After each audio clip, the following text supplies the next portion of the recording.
हाँ तो क्यों है प्रदीप कुमार? ये इन्हीं की वजह से, जिन्होंने तलवार की नोक पे जब कन्वर्जन हो रहा था ना, ऐसे ही योद्धा खड़े हुए थे आपको बचाने के लिए, हमारी पीढ़ियों को बचाने के लिए। और हमको उनके लिए कुछ करना चाहिए, अपने बच्चों को सच्ची बात बतानी चाहिए, आने वाली पीढ़ी को सच्ची बात बतानी चाहिए कि क्या है ये लेफ्टिस्ट का इतिहास है, ये राइटिस्ट का इतिहास है, ये सब क्या है? सच्ची बात क्यों नहीं है? सच्ची बात होनी चाहिए। अरे क्यों नहीं मालूम है मेरे को बड़ी शर्म आ रही है कि मैं ऐसी जगह पे पैदा हुआ जहां मुगलों का कंटोनमेंट उड़ा दिया इस आदमी ने, केवल किसानों की सेना लेकर के, ना कोई हथियार है ना कुछ है, जिसने औरंगजेब को मजबूर कर दिया, वो औरंगजेब जिसने अपने भाई और बाप को मार दिया था। तो बताइए, अगर ऐसे हम इतिहास, इतना जबरदस्त इतिहास अगर हम लोगों का है, ऐसी चीजें हैं, तो ये मैं वाकई में शुक्रगुजार हूं। और आपका देव जी, आपका भी कि आप ये सब चीजें बच्चों को बताने के लिए आगे ले जा रहे हैं, और उसको नाट्य रूप में, और भी चाहेंगे आप, टेक्नोलॉजी बदली है तो कुछ और रूप में भी उसको सामने लेकर के आइए, पता तो चले कि असली चीज है क्या, असली इतिहास है क्या। हमें गर्व होना चाहिए, हमारे बच्चों को गर्व होना चाहिए। अरे क्यों अकबर दी ग्रेट क्यों रहेगा यार? इतना यश आदमी था, क्यों रहेगा अकबर दी ग्रेट? जिन्होंने अपनी जान दे दी स्त्रियों को बचाने के लिए, रक्षा करने के लिए, वो क्यों नहीं ग्रेट हो सकते? तो ऐसे लोगों की जरूरत है, सच्चे इतिहास को लाने की जरूरत है। और मैं सब जितने भी जो भी मीडिया कर्मी यहां बैठे हैं, उन सबसे प्रार्थना करूंगा भैया कि जहां भी इस तरह के प्रयास हो रहे हैं, जो छोटे मोटे अपने दम पे कर रहे हैं लोग, उनको प्लीज जगह दें अपने अखबार में, अपने चैनल में, ताकि वो सच्ची बात लोगों तक पहुंचा सकें। बाकी आप लोग जब देखेंगे तो आपको इनके शहादत के बारे में, इनकी उसके बारे में आपको सब पता चलेगा। तो मैं गुजारिश करूंगा कि सब लोग जो भी हैं वो जरूर से इसको देखें, और अपने जो आपका, जो वाकई में जो आपका इतिहास रहा है, वो आपको पता लगे और आप उस पर गर्वान्वित हों। शुक्रिया। है नाट्य मंच मुंबई से मैं हूँ, और यहाँ 19 जुलाई को भारत मंडपम में वीर गोखला का मंचन हो रहा है, जिसको पूरी तरह से फंड या सहयोग आपके अतुल्य फाउंडेशन और जय यूनाइटेड कर रही है। नाटक के बारे में मैं आपको बता दूं कि नाटक वीर गोखला उस समय की कहानी है जब औरंगजेब का आतंक पूरे ब्रज ही नहीं, पूरे भारत में था। उस समय जब कोई भी राजा महाराजा उसका विरोध नहीं कर पा रहा था, उस समय सादाबाद क्षेत्र के, यानी कि मथुरा क्षेत्र के, ब्रज क्षेत्र के एक वीर किसान वीर गोखला ने उसका सामना किया, किसानों की सेना बनाई और उससे लड़ा। लड़ते लड़ते वीर गति को प्राप्त हो गए, लेकिन इस्लाम कबूल नहीं किया और उसके सामने कभी झुके नहीं। वीर गोखला की लड़ाई मंदिरों को बचाने की लड़ाई थी, वीर गोखला की लड़ाई किसानों की लड़ाई थी, खेत खलियान की लड़ाई थी, बेटी बहन अस्मिता की लड़ाई थी, और ब्रज क्षेत्र की मान मर्यादा की लड़ाई थी। ये नाटक राष्ट्र भावना से ओतप्रोत है, ऐतिहासिक पृष्ठभूमि का नाटक है, सर्व समाज को एक साथ जोड़ता है, क्योंकि सर्व समाज वीर गोखला जी के साथ औरंगजेब से लड़ने आया था। और इतिहास की जो सबसे मुख्य बात है इसमें कि औरंगजेब केवल 2 ही युद्ध लड़ने गए थे, एक छत्रपति शिवाजी महाराज से और दूसरा युद्ध वीर गोखला से। तो गौरवशाली बात यह कि 7 दिन लगातार युद्ध चला था, यानी कि जिसने औरंगजेब को भी, यानी कि दिल्ली के बादशाह को भी मथुरा आने पर विवश कर दिया हो। सोचिए वो कितना बड़ा ताकतवर होगा, कितना वीर होगा कि 20,000 की सेना ने 7 लाख के सैनिकों को पीछे धकेल दिया। तो उस वीर को नमन करने के लिए हम अपने संस्था की तरफ से यहाँ ये नाट्य मंचन कर रहे हैं। अतुल फाउंडेशन और जय यूनाइटेड इसमें पूरा सहयोग दे रहा है। अतुल दयाल जी भाई साहब हमारे साथ हैं, पुरुषोत्तम नरवार जी हमारे साथ हैं, रूबी चौधरी जी हमारे साथ हैं, और मैं देव फौजदार आप सबसे आग्रह करता हूँ इसको खूब छापिए। कौन सा सेंचुरी में था ये? 1600 की बात, 1600। और ये कितने दिन का था ये? 16 सेंचुरी का? 1660, हाँ 65 से शुरू हुआ, 69 तक चला, 1670 तक चला। शिव जी, इसकी खोज आपने कहाँ से स्टार्ट करी? क्योंकि खोज करने के लिए बड़ा कुछ इतिहास पढ़ा होगा, कई पुस्तकों को निकाला होगा, क्योंकि देख रहे हो तो नालंदा में बहुत है हमारा इतिहास का, कई बार जलाया गया। तो कहाँ से आपको इसका पूरा वो निकला प्रमाण? बेसिकली मैं लंबे समय से महाराजा सूरजमल पर रिसर्च कर रहा हूँ। उन पर रिसर्च करने का कारण ये था क्योंकि मैं ब्रज में जन्मा हूँ और वहीं कहीं ना कहीं उसी गांव की मिट्टी से हूँ और किसान भी हूँ। तो मैं लंबे 10-12 साल से रिसर्च कर रहा था और बार बार अलग अलग किताबों में मुझे एक नाम इंगित होता हुआ दिखा जिसका नाम था गोकुला जाट। तो मैं सोचता था ये व्यक्ति कौन है, क्योंकि बहुत ज़्यादा कहीं राजा में नाम नहीं आता, बहुत ऐसा कहीं कुछ बहुत ज़्यादा कुछ है नहीं उनके बारे में। तो मैंने सोचा चलो इसके बारे में थोड़ा सोचते हैं। मैं और मेरी धर्मपत्नी बेला हम लोग सफ़र कर रहे थे कार में और बेला एकदम चौंक पड़ी जब आदित्य योगीनाथ जी की एक स्पीच हमने सुनी यूट्यूब पर, जब वो आगरा में बोल रहे थे कि ये भूमि वीर गोकुला जाट की भूमि है जहाँ वीर गोकुला जी ने जन्म लिया था। तो हमें लगा जिसके बारे में हमारे योगी साहब बोल रहे हैं तो उसके बारे में हमको पता ही नहीं है। और हमने फिर रिसर्च कार्य करना शुरू किया, अलग अलग लोगों की किताबें मंगाई, जिसमें मुनीश त्रिपाठी जी की किताब ने मुझे बहुत सपोर्ट किया, नटवर सिंह की किताब ने काफ़ी सपोर्ट किया, यजुनाथ कानूनगो जी ने की किताब ने मुझे सपोर्ट किया और इस वीर गोकुला नाटक के लेखन का कार्य पूर्ण। और इसके साथ साथ हम लोग वहाँ रिसर्च भी करने गए थे जहाँ वो जन्मे, जहाँ उन्होंने वीर गति प्राप्त की। कलाकारों के बारे में बताइए, कोई कलाकार कौन कौन प्ले कर रहे हैं? कलाकार इसमें अलग अलग हैं, जैसे कि औरंगजेब की भूमिका में है मानव तिवारी, और मानव तिवारी मध्य प्रदेश से आते हैं। आपके वीर गोकुला जी की भूमिका में है आपके गुरुग्राम के जोगिंदर बोकन, और भवानी जो एक करेक्टर थी, क्योंकि हमारी सेना में सिर्फ पुरुष नहीं लड़ते थे, भारत इकलौता देश ऐसा है यहाँ स्त्री पहले से लड़ती थी।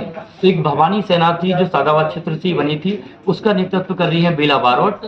ऐसे ही अलग अलग करेक्टर हैं। उदय ताऊ के जो करेक्टर में है सत्यम दांगी हैं जो मध्य प्रदेश से आते हैं। एक अच्छी बात यह है कि कोई भी व्यक्ति ब्रज क्षेत्र का नहीं जिसमें मंचन में जो कार्य कर रहा है, लेकिन आप जब उन्हें अभिनय करते हुए देखेंगे तो आपको लगेगा जैसे इन्होंने ब्रज को आत्मसात कर लिया है, ब्रज की मिट्टी को आत्मसात कर लिया है और उन किसानों की पूर्वजों की धरा को आत्मसात कर लिया है जो उनके हृदय में, उनके मन मस्तिष्क में कहीं ज्योति के रूप में जलती रही। किया गया कुछ धरती से आप आते हैं, क्या आपने कभी इसका नाम सुना इनका? मैं पैदा हुआ हूँ सादाबाद में, और आज अभी 4-5 दिन पहले जब फौजदार जी के बारे में पता चला, पुरुषोत्तम जी के बारे में पता चला, तब पता चला कि ये वीर गोकुला थे कौन। मतलब हम जिस जमीन पे पैदा हुए हमें पता ही नहीं है, हमें बताया ही नहीं गया। और जो स्कूल में पढ़ाया गया उसमें तो अकबर द ग्रेट पढ़ा रहे थे, जबकि पढ़ाना चाहिए गोकुला द ग्रेट। भाई जिन स्त्रियों को बचाने के लिए, उनकी लाज लज्जा बचाने के लिए जो गलत मुगलों ने कर लगा रखे थे, कृषि पे लगा रखे थे, आपके विवाह पे लगा रखे थे, मंदिरों पे लगा रखे थे, आपके दर्शन करने तक के पैसे लेते थे भैया, वो उनके विरुद्ध उस व्यक्ति ने लड़ाई लड़ी, इतनी अपनी जान तक दे दी। उस बताइए टुकड़ों टुकड़ों में काट दिया गया। यहाँ पे शीशगंज साहिब को सब जानते हैं, है ना जी, कि वहां पे गुरुजी का सिर कलम किया। गोकुला जी को ये नहीं जानता कि उनके अंगन काटे गए थे वहां फवारे पे आगरा के, जिन्होंने इतनी अपनी जान तक दे दी। और जो 7 दिन तक जो है क्या कहते हैं औरंगजेब से लड़ते रहे, उनकी सेना लड़ती रही। 20,000 कुल मिलाकर के थे किसान, और कितने लाख थे ये मुगल जो है, उनसे लड़ते रहे। बताइए इतना गौरवशाली इतिहास है। अरे भैया बताइए ना हमारे पूर्वज क्या थे। लेकिन वही तो दुर्भाग्य है कि सरकारों ने इतिहास बिल्कुल दबा दिया। शिक्षा मंत्री जब सरकार 17 साल पहले क्यों नहीं इन चीजों को सामने लेके आए, हर चीज दूसरा लेके आए। देखिए भैया मैं इतिहास देखिए, ये तो बाबरनामा में बाबर की तारीफ है, हुमायूंनामा में हुमायूं की तारीफ है, अकबरनामा भी होगा उसमें उसकी तारीफ होगी, क्योंकि ये जितने भी जो पावर में जिस समय ये लोग रहे, इन्होंने अपने तरीके से इतिहास लिखा। लेकिन जब हम सब लोग चलो एक साथ रहते हैं, सब संप्रदाय के लोग एक साथ रहते हैं, तो किसको खुश करने के लिए क्यों नहीं ये इतिहास मतलब दबा दिया गया, मेरे को तो ये नहीं समझ में आता सर। लेकिन अगर वो इतिहास में नहीं होता तो योगी जी कैसे बोलते, और तमाम जीतने के बाद जिस प्रकार आपको आज से पहले पता था? मुझे तो नहीं पता। नहीं पता तो किसी को नहीं पता भैया, इतिहास में कहाँ है?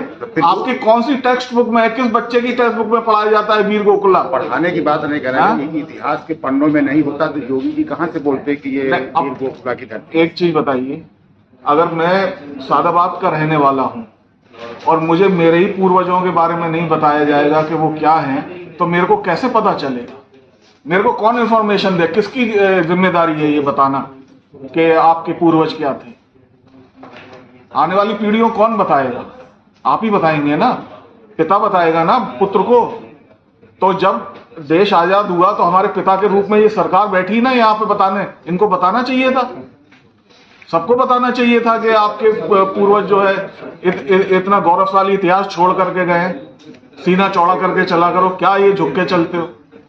देखिए ना, वेदों की परंपरा है हमारी, स्मृति से लेकर श्रुतियों से लेकर के चली आई, उसको फिर संकलित किया गया। जब भोजपत्र बना पहली बार लिखित में, उस पर लिखा गया और तब आगे हमारे शास्त्र वेद और जितने भी उपनिषद वगैरह आप लोगों के सामने आज आप जो देखते हैं वो सब आपके सामने है।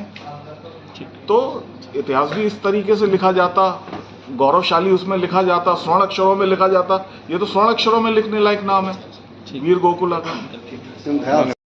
सबको सपोर्ट कर रही है और किस लेवल पर सपोर्ट कर रही है?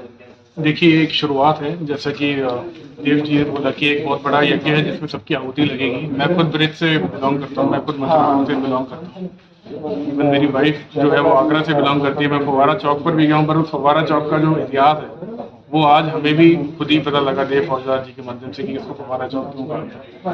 तो अगर हम लोग अपने इतिहास को ही नहीं समझ पाएंगे, हम अभी भी उन इतिहास को पढ़ेंगे जो कि हमारे लिए था ही नहीं, तो ये बड़ा मतलब मुश्किल सिचुएशन रहेगी आगे की जनरेशन। हमारा संगठन ये पहल कर रहा है कि हम लोग वीर गोकुला के ऊपर, ये आज भारत का सबसे बड़ा मंच है भारत मंच, हम उस मंच पे लेकर जा रहे हैं इस प्रोग्राम को। उम्मीद करते हैं यहाँ से हम और बड़े मंच पे लेकर जाएं इसको, बड़े से बड़े मंच जो भारत में है या इंटरनेशनली हम लोग इस प्रोग्राम को करें। देव जी का बहुत सपोर्ट है हम लोगों को, अतुल्यम फाउंडेशन का बहुत बड़ा सपोर्ट है। मैं फिर से एक बार श्री सुमित कुमार नरवर जी का बहुत बड़ा धन्यवाद देता हूँ, क्योंकि उन्होंने हमारे को उस समय पर सपोर्ट करा जिस समय हमें लगा कि ये एक बहुत बड़ा मंच बन सकता है, और उनका अनकंडीशनल सपोर्ट हमें शायद आगे लेकर जाएगा। जय यूनाइटेड फाउंडेशन में रवि शमशेर सिंह मलिक जी की जो विजन है, इसके साथ हमने शुरू करी है प्रोग्राम के साथ, और हम चाहते हैं कि इसको हम आगे तक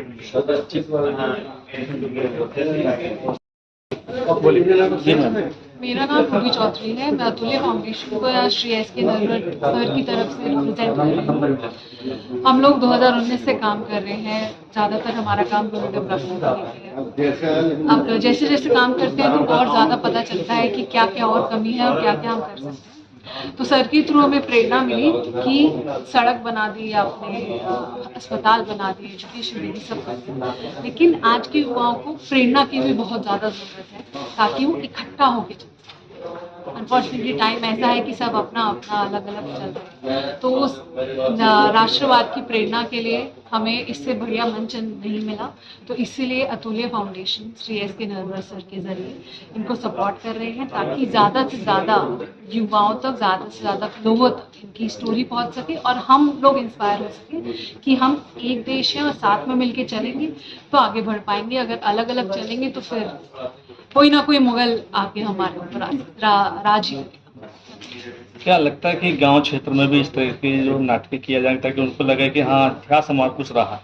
बिल्कुल करना चाहिए। और जो बुक्स इस की छपी है तो स्कूल में जाएंगी और बच्चे खुद इस जरिए नाटक करेंगे। नुक्कड़ नाटक आप लोग को पता होगा, तो स्क्रिप्ट ऑलरेडी है, तो बच्चे खुद नुक्कड़ नाटक करेंगे, खुद पढ़ेंगे, खुद जानेंगे। तो स्कूल से ही शुरुआत करेंगे, क्योंकि अगर बच्चों को समझ आ गया तो माँ बाप को तो खुद ही समझ आ जाएगा।